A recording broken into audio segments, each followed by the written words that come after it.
భూమి ఆకాశం చూడించెను. తెలుగురాదాడు.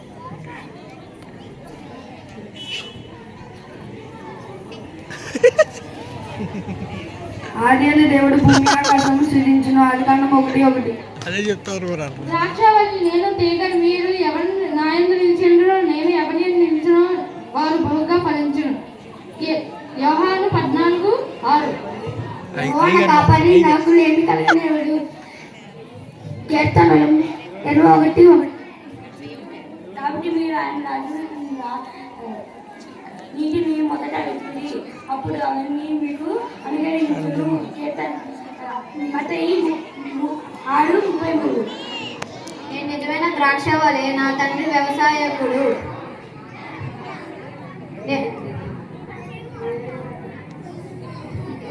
కాగా ఎవరైనా క్రీస్తునందు అన్నవారు నూతన సృష్టి, పాతలు గతించి ఇంకో క్రొత్తమైన 2 కొరింథీయులు 5:17.